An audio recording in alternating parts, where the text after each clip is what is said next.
Blackburn. We'll give you a moment to compose yourself. Thank you, Mr. Chairman. I appreciate that.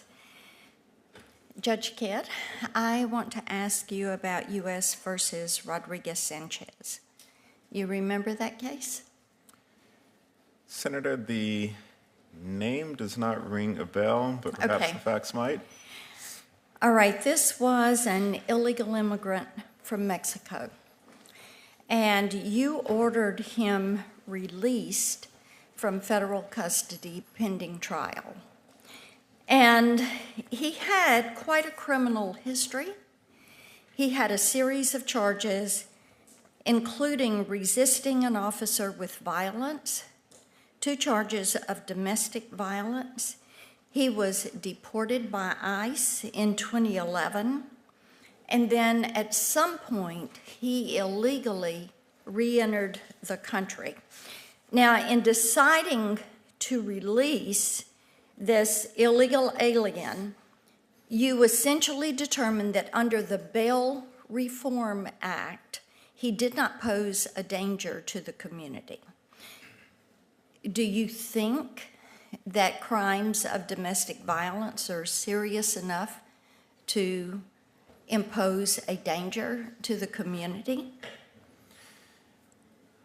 To answer that question, Senator, yes, and I don't recall that specific case, but if this were an illegal reentry case, I would note that it's pretty rare that release is granted in those cases, so I imagine I also would have placed him on house arrest or with GPS he was monitoring. on an ICE detainer when you decided to release him. And another consideration for deciding whether to release a criminal defendant pending trial is if they pose a flight risk. And how could you possibly argue that an illegal alien with a criminal record was, and they were going to be deported by ICE, that they were not a flight risk? Senator, in those cases, the question is whether there are any conditions that I could impose that would mitigate any risk of flight. And again, I don't recall that specific one, but generally, if it's... Would you like to review that and then submit an answer to me in your questions? Because to me, when we're looking at crime that is committed by illegal entrants into this country, this is something that is of tremendous concern to me. Another one that is of concern to me is the article, and Senator Lee mentioned the article to you that deals with child rape laws. And I've done a lot of work working on children that are being trafficked. And the chairman's done a lot of work dealing with child sexual abuse and exploitative material. But the fact that you were listed as having had conversations that shaped an article about capital child rape laws is of concern to me. One of your statements, and I'm going to quote you on this, is that capital child rape statutes are formed at the nexus of 3 movements: the popular movement to shame, fear, and isolate sex offenders, the feminist movement for harsher punishment of sexual and intrafamilial violence, and the legal and political movement to punish attacks against vulnerable victims with death. So there's a lot in that. So do you think there is currently a popular movement to shame, fear, and isolate sex offenders?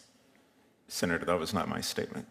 That was not your statement. It's an article you contributed to, and that is the author stating, and I'm quoting that. That was it. So do you agree with that?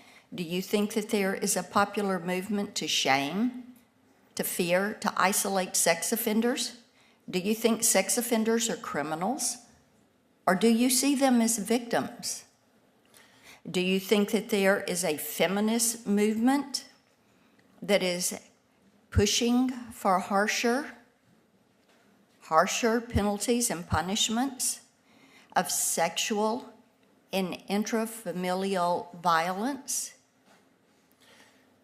Senator, as a former prosecutor, I prosecuted many cases involving sex offenses, and I believe that those offenses and those people who commit them should be punished. Let me ask you this. Do you think it's wrong for the article to advocate for harsher punishments for sexual and intrafamilial incest violence?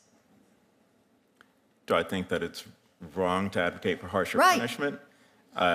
Senator, as to the particular policy considerations, I would leave to this body. But again, as a former prosecutor, I did seek